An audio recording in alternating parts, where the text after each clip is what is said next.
तो नमस्कार दोस्तों, मैं दीपक नागर। दोस्तों एक बहुत ही इंपॉर्टेंट न्यूज़ सामने आई है। न्यूज़ सामने आई है रिगार्डिंग फाइनेंस कमीशन।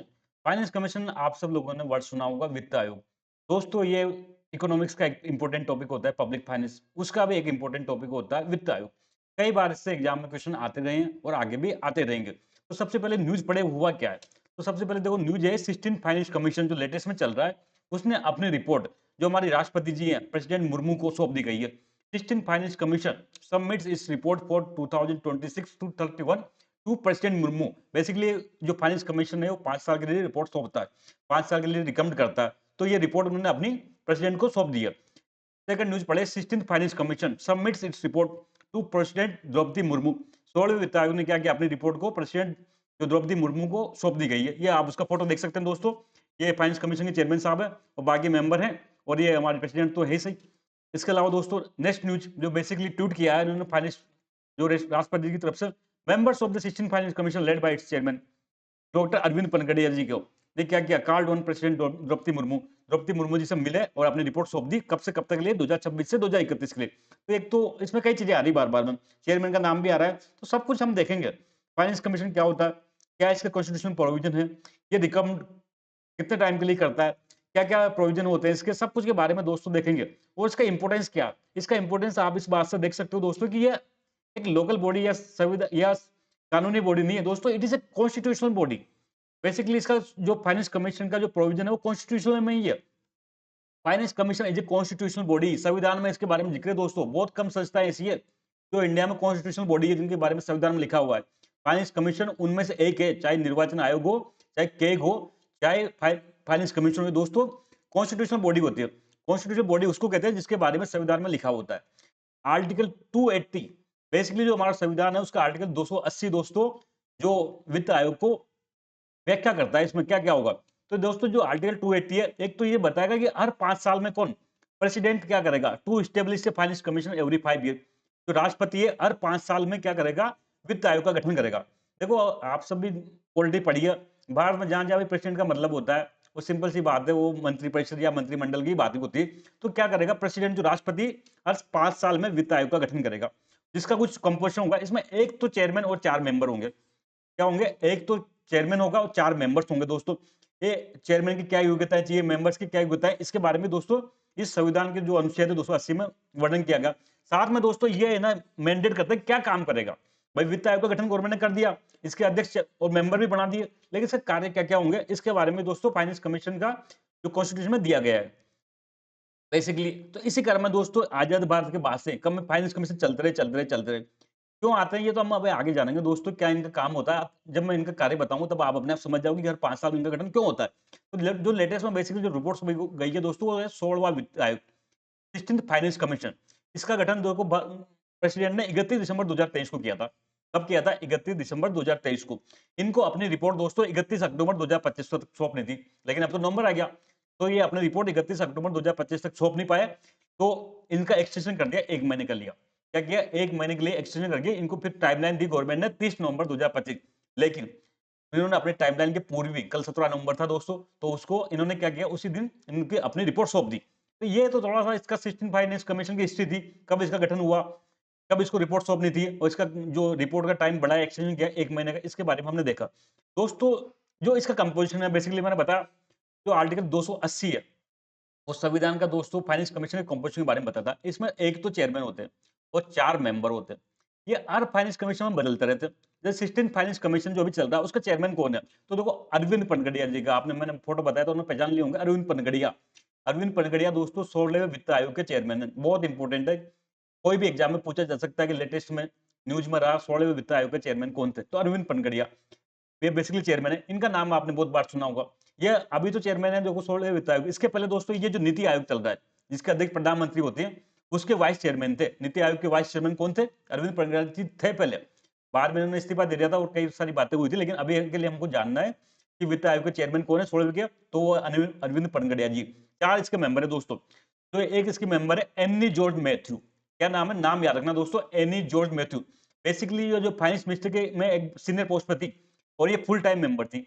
और फाइनेंस मिनिस्टर क्या ऑफिशियल थी, अब तो रिटायर्ड हो गई है, लेकिन फाइनेंस मिनिस्टर में सीनियर पोस्ट पे थी दोस्तों ये एनी जॉर्ज मैथ्यू। ये फुल टाइम मेंबर थी। दूसरा दूसरा मेंबर है दोस्तों मनोज पांडा जी। आपने इनका नाम सुना होगा, ये एक इकोनॉमिस्ट है जाने-माने। अच्छा, इनका इकोनॉमिस्ट की दुनिया में अच्छा नाम है दोस्तों, इकोनॉमिस्ट है। ये भी फुल टाइम मेंबर है। देखो जो 4 मेंबर उसमें उसमें 2 तो फुल टाइम मेंबर होते हैं। मतलब जो 24 घंटे 24/7 काम करते हैं। 2 पार्ट टाइम मेंबर होते हैं जो कभी-कभी मीटिंग होती है तब आते हैं। तो हमने जान लिया कि इसके chairman Arvind Panagariya, 2 full time member Annie George Mathew और मनोज पांडा। 2 दोस्तों पार्ट टाइम मेंबर है। एक तो सौम्या कांति घोष। सौम्या कांति घोष ने का नाम आपने सुना होगा। ये बेसिकली जो स्टेट बैंक ऑफ इंडिया है, उसका क्या है, जो चीफ एडवाइजर है। मतलब एक स्टेट बैंक ऑफ इंडिया का एक क्या है, इकोनॉमिक एडवाइजर है और ये पार्ट टाइम मेंबर है और स्टेट बैंक ऑफ इंडिया के क्या है, इकोनॉमिक एडवाइजर के रूप में काम करते हैं दोस्तों सौम्या कांति घोष। तो फोर्थ नेम है दोस्तों टी रविशंकर। आपने इनका नाम तो सुना ही सुना होगा। ये रिजर्व बैंक ऑफ इंडिया के क्या है, डिप्टी गवर्नर है वर्तमान में। आरबीआई के क्या डीजी, डिप्टी गवर्नर है और पार्ट टाइम मेंबर है। ये तो दोस्तों जॉब कहाँ करते हैं, ये तो जॉब करते हैं आरबीआई में। ये तो यहाँ पार्ट टाइम के लिए आते हैं फाइनेंस कमीशन में। तो हमने देख लिया कि 16 वित्त आयोग का कंपोजिशन दोस्तों। एक तो इसके अध्यक्ष थे, 4 मेंबर थे। अध्यक्ष का नाम हमने जान लिया, मेंबर्स का नाम भी जान लिया, डिटेल में जान लिया। इंपोर्टेंट है दोस्तों, बहुत इंपोर्टेंट है। जब जब भी 5 साल में इसकी रिपोर्ट आती है वित्त आयोग की, उस साल ये टॉपिक बहुत इंपॉर्टेंट होता है दोस्तों। तो हमने चारों मेंबर्स की थोड़ी बार हल्का-हल्का डिटेल में स्टडी कर ली। ठीक है, बात यहाँ तक। अब दोस्तों ये मैंने बताया कि जो बेसिकली जितने भी वित्त आयोग आते हैं ना, वो 5 साल के लिए काम करते हैं। मतलब वो रिकमेंड करते हैं ना सिफारिश, उनकी सिफारिशें 5 साल के लिए लागू होती है। तो दोस्तों जो इसकी सिफारिशें 16 वित्त आयोग की, वो 2026-26 से 27 मतलब अगले साल 1 अप्रैल 2026 से चालू होगी। अगले साल 1 अप्रैल 2026 से, या मैं कह दूं वित्त वर्ष 2026-27 से लागू होगी और 2030-31 तक रहेगी। टोटल 5 ईयर तक इसकी रिकमेंडेशन दोस्तों इंप्लीमेंट रहेगी देश में। 2030-31 तक, मतलब 31 मार्च 2031 तक रहेगी। तो आपको यह ध्यान रखना है कि दोस्तों 16 वित्त आयोग की जो रिकमेंडेशन है वो कब तक लागू रहेगी। अब बेसिक जो मेन जो बिंदु आप सबने अब तक सोच रहे होंगे कि मैंने सब कुछ पढ़ा दिया, डिटेल पढ़ा दी, लेकिन इसका काम नहीं बताया। तो इसके काम बताएंगे दोस्तों। टर्म ऑफ रेफरेंस या टीओआर या फंक्शन, एक ही बात है दोस्तों। टर्म ऑफ रेफरेंस कुछ नहीं होता। जब गवर्नमेंट कोई कमेटी कोई कमीशन बनाती है तो उसको लिख के देती है भाई आपको क्या काम करना है। ऐसा नहीं वो अपनी मर्जी का काम करने लग जाए। गवर्नमेंट उसको लिख के देती है कि आपको ये काम करना है। तो दोस्तों अब जो सबसे इंपॉर्टेंट पार्ट है इस टॉपिक का, वो है इसके फंक्शंस। वित्त आयोग करता क्या है, इसका गठन क्यों होता है 5 साल में। अब तक 15 हो चुके, 16वां ने रिपोर्ट दे दी। तो ऐसा क्या है इसका इंपॉर्टेंट। तो दोस्तों वित्त आयोग का भारत के बेसिकली जो मैं कहूँ संघवाद या फेडरलिज्म में बहुत इंपॉर्टेंट भूमिका। आप सबने पॉलिटी पढ़ी होगी, इंडियन पॉलिटी। इंडियन पॉलिटी में बेसिकली इंडिया क्या है, फेडरल स्टेट है, फेडरल कंट्री है। मतलब संघवाद है। यहाँ पर केंद्र सरकार भी है, राज्य सरकार भी, मोदी सरकार भी है, योगी सरकार भी है। केंद्र सरकार है उसका अपना काम है, राज्य सरकार का अपना काम है। तो भारत के जो फेडरल सिस्टम में दोस्तों जो मोदी सरकार है, केंद्र, वो बहुत मजबूत है। यूनियन गवर्नमेंट को मजबूत किया गया, स्टेट्स को वीक किया गया। क्या किया गया, स्टेट्स वीक है, राज्य सरकारें कमजोर है। चाहे वो पावर में, चाहे वो पैसे के मामले में, सब जगह यहाँ पर कमजोर किया गया। यूनियन के पास बड़े बड़े टैक्स हैं, income tax, corporation tax, excise duty, custom, ऐसे बड़े बड़े टैक्स हैं दोस्तों। स्टेट के पास बेचारे के पास क्या है, कुछ नहीं, छोटे छोटे टैक्स है। ऑक्ट्रोय वगैरह थी पहले, वो भी खत्म हो गई जीएसटी में। तो स्टेट के पास ज्यादा टैक्स नहीं है। यूनियन पावरफुल है, पैसे में साउंड है। तो दोस्तों ये तो उन्होंने देखा था, जो संविधान बनाने वाले ने पहले सोच दिया कि केंद्र को तो हम पावरफुल बना रहे हैं, लेकिन ऐसा नहीं हो कि राज्यों के पास तो पैसा नहीं जाए तो राज्य कैसे काम करेंगे, राज्यों के पास जिम्मेदारी ज्यादा होती है। तो संविधान में ये प्रावधान कर दिया कि ऐसा एक प्रावधान कर देता हम वित्त आयोग के रूप में कि जितना पैसा ये भारत सरकार कमाएगी उसको कुछ पैसा स्टेट्स को देना पड़ेगा कंपलसरी। और ये कितना देंगे तो ये डिसाइड करेगा फाइनेंस कमीशन। केंद्र सरकार के हाथ में ये पावर दे दो, केंद्र सरकार कम देना चाहती तो नहीं, अलग से एक संवैधानिक बॉडी बना दी कि भारत सरकार के पास टैक्स में जितना भी पैसा आता है उसका कुछ राशि आपको स्टेट्स को देना पड़ेगा कंपलसरी, बिना कुछ चाहे। इसी यही काम दोस्तों करता है कौन, फाइनेंस कमीशन। तो सोचो फाइनेंस कमीशन इतना बड़ा काम है। केंद्र सरकार के से जो टैक्स में जो इनकम होती है, वो टैक्स का कितना परसेंट राशि स्टेट्स को जाएगा, ये फाइनेंस कमीशन से करता है। सबसे इंपॉर्टेंट काम दोस्तों यही है। आप पढ़ो, जो मेजर काम है फाइनेंस कमीशन का, बेसिकली टैक्स डिस्ट्रीब्यूशन, रिकम्स। ये क्या करता है, रिकम करेगा the distribution of the net proceeds of taxes between the union and states and allocation of each state share. ये क्या करेगा दोस्तों, जो नेट टैक्स आएगा ना सेंट्रल गवर्नमेंट के पास में, उसमें से कितना स्टेट्स के पास जाएगा ये रिकमेंड करेगा गवर्नमेंट को। ये तो करेगा करेगा। अब फिर ये स्टेट्स में आपस में कितना बटेगा। सपोज करो 100 रुपए भारत सरकार के टैक्स में आए, तो उसमें से पहले तो ये बताया कि स्टेट्स को कितना मिलेगा सबको मिला के। तो 41% से 41% का डेटा दिया इसने। तो 100 रुपए केंद्र के पास आए तो 41 रुपए स्टेट्स के पास जाएंगे। अब वो 41 रुपए स्टेट्स में कैसे बटेंगे, यूपी बड़ा है, गोवा छोटा है, सिक्किम और छोटा है। तो सब में बराबर नहीं पड़ेगा, कोई ना कोई क्राइटेरिया बनाना पड़ेगा, जनसंख्या का, क्षेत्रफल का, कुछ ना कुछ बनाना पड़ेगा। तो वो भी ये डिसाइड करता है। वो भी कौन करेगा, फाइनेंस कमीशन डिसाइड करेगा। तो 2 काम करेगा, पहले तो टैक्स डिस्ट्रीब्यूशन। सबसे पहले तो केंद्र के पास जो इनकम होती है टैक्स से, वो कितना स्टेट्स में जाएगा, फिर स्टेट्स के बीच आपस में कैसे बंटेगा उसका फॉर्मूला देगा। ये ये इसका मेन काम है टैक्स डिस्ट्रीब्यूशन का। सेकंड जो दोस्तों काम है इसका ग्रांट्स एंड एड्स का। देखो ये तो जो डिविजन करते हैं जो करती है, इसके अलावा कई सारी ग्रांट्स के लिए रिकमेंड करता है। कई सारी चीजें इंपॉर्टेंट होती है, एजुकेशन इंपॉर्टेंट है, हेल्थ इंपॉर्टेंट है। कई सारे राज्यों की स्थिति बहुत डाउन है, उनकी फाइनेंशियल स्थिति बहुत वीक है, उनका रेवेन्यू डेफिसिट बहुत ज्यादा है, तो ऐसे स्टेट को ये क्या करता है, अलग से ग्रांट्स दिलाता है। क्या करता है, अलग से ग्रांट्स दिलाता है। तो ग्रांट्स का क्या फॉर्मूला होगा, किस किसको ग्रांट्स दी जाएगी, उसका भी दोस्तों ये रिकमेंड करता है। सजेस्ट द प्रिंसिपल, क्या सिद्धांत के आधार पर that should govern grant in aid to states from consolidated fund of India. Consolidated fund of India कुछ नहीं, भारत सरकार की तिजोरी है दोस्तों। ये भारत सरकार की तिजोरी से स्टेट्स को ग्रांट्स के रूप में एक्स्ट्रा पैसा दिया जाएगा, जो पहले दे दिया वो तो अलग है, उसके अलावा एड्स के रूप में, ग्रांट के रूप में दिया जाएगा। तो वो किन प्रिंसिपल के आधार पर दिया जाएगा, जैसे 15 फाइनेंस कमीशन ने, मुझे याद है, एजुकेशन के लिए ग्रांट दी थी अलग से, ग्रांट इन एड, हेल्थ के लिए दी थी, इंटरनेट सिक्योरिटी के लिए अलग से दी थी दोस्तों। तो ऐसे ये डिसाइड करता है कि किस किस काम के लिए और कितनी ग्रांट दी जाए, उसके लिए भी प्रिंसिपल डिसाइड करेगा दोस्तों। ये ग्रांट्स इन एड तो सभी स्टेट्स को नहीं मिलती, सभी सेक्टर में नहीं मिलती, लिमिटेड लिमिटेड स्टेट्स को लिमिटेड सेक्टर में मिलती है। इसको लगता है कि फाइनेंस कमीशन में भाई ये इसका डेवलपमेंट ज्यादा जरूरी है। ठीक है बात। थर्ड बिंदु दोस्तों, लोकल गवर्नमेंट। अब भारत में भाई भारत सरकार तो है, राज्य सरकार भी है, इसके अलावा लोकल लेवल पर भी गवर्नमेंट होती है। आप सब सुना होगा पंचायती राज, ग्राम पंचायत, पंचायत समिति, जिला परिषद, शहरी क्षेत्र में शहरी निकाय होती है, अर्बन लोकल बॉडी। तो इनका क्या होगा, तो दोस्तों इनको भी ये कुछ ना कुछ पैसा दिलाता है। साथ में ये व्यवस्था भी करता है कि भाई स्टेट्स अपने पैसे में से इनको भी क्या करे और स्ट्रेंथ करे। तो ये बेसिकली इनको जो पंचायती राज है, स्थानीय स्वशासन को मजबूत करने के लिए फंडिंग की व्यवस्था करता है। Advise on measures to supplement the resources of panchayat and urban local body. Panchayat जो अर्बन लोकल बॉडी है, थर्ड टीयर जो गवर्नमेंट है, उनका जो रिसोर्स है उसको मजबूत करने के लिए क्या क्या कदम उठाए जाने चाहिए स्टेट गवर्नमेंट्स को और भारत सरकार को, उसके बारे में दोस्तों ये रिकमेंडेशन अपने देता है। इसके अलावा दोस्तों फिस्कल असेसमेंट करता है। ये दोस्तों ये क्या करता है, जितने भी राज्य हैं, भारत सरकार इन सबका आज की डेट में वित्तीय स्थिति क्या है, कितनी इनकी इनकम है, कितना एक्सपेंडिचर है, कितना इनका डेफिसिट है, वो सबकी ये स्टडी करता है और सारा में रिकमेंड करता है कि आप जरा कर्जे में मत डूबो, उसके लिए रिकमेंड करेगा। Assess the union and state government का फिस्कल असेसमेंट करता है। फाइनेंशियल पोजीशन क्या है, राज्यों की फाइनेंशियल स्थिति क्या है, केंद्र की क्या है, वो सबको स्टडी करता है और suggest way to maintain fiscal balance. जो राजकोषीय मतलब क्या कहते हैं, घाटे में न जाएगी, राजकोषीय स्थिति मजबूत रहो, उसके लिए भी दोस्तों ये क्या करेगा, रोड मैप बताएगा, तरीका बताएगा, फिस्कल असेसमेंट करेगा। फोर्थ है दोस्तों एक डिजास्टर मैनेजमेंट फाइनेंसिंग। आप सबने एक लेटेस्ट में कानून पढ़ा होगा, डिजास्टर मैनेजमेंट एक्ट 2005। भारत में आपदाओं से लड़ने के लिए दोस्तों 2005 में एक इंपोर्टेंट एक्ट पास किया गया था पार्लियामेंट के द्वारा, disaster management act 2005।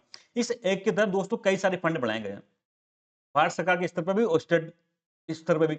NDRF, national disaster response fund, state level पर होता है SDRF, state disaster response fund.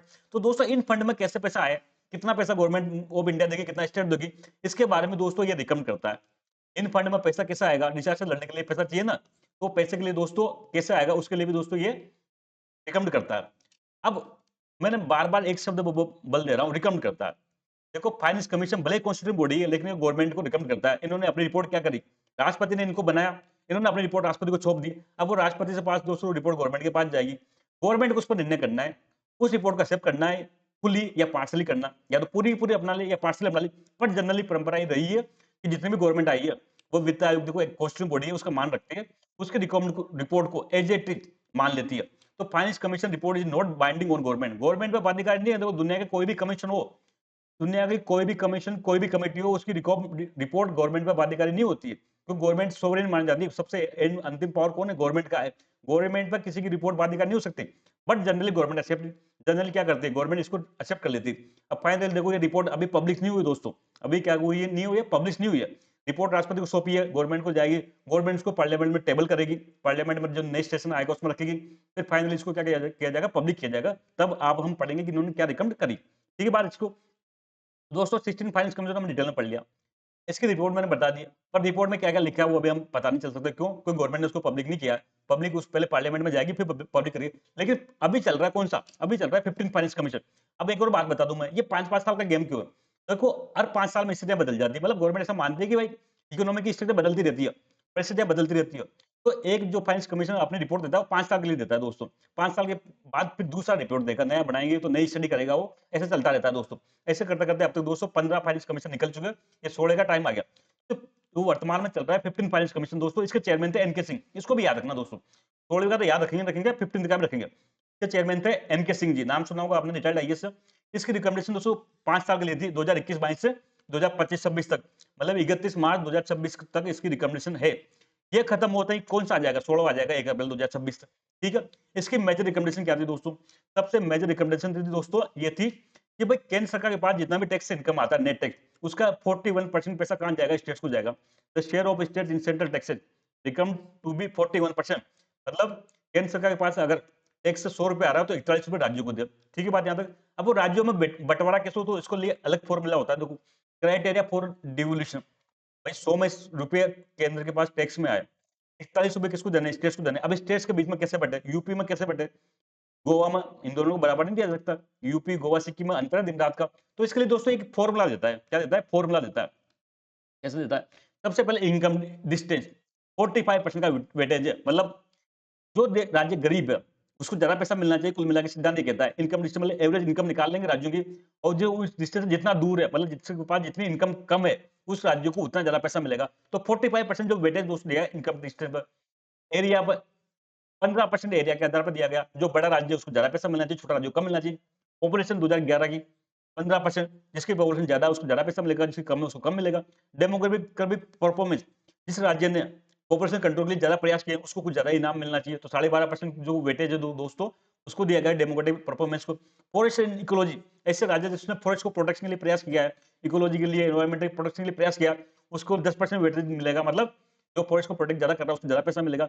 Tax and fiscal effort, ऐसे राज्य जो अपना खुद का राजकोष बढ़ाने के लिए टैक्स एफोर्ड कर रहे हैं, ज्यादा ज्यादा अपना खुद का रेवेन्यू बढ़ा रहे हैं, उनको भी इनाम के तौर पर 2.5% का दोस्तों वेटेज दिया गया, तो ऐसे राज्यों को ज्यादा पैसा मिलेगा। ये पूरा था दोस्तों 15 फाइनेंस कमीशन का। आई होप आपको समझ में आया होगा। मैंने यहाँ पे 16 फाइनेंस कमीशन डिस्कस किया, मैंने यहाँ 15 फाइनेंस कमीशन की रिपोर्ट डिस्कस करी। आई होप आप सबको समझ में आया होगा। हम जल्द मिलेंगे दोस्तों, तब तक के लिए थैंक यू। जय हिंद दोस्तों।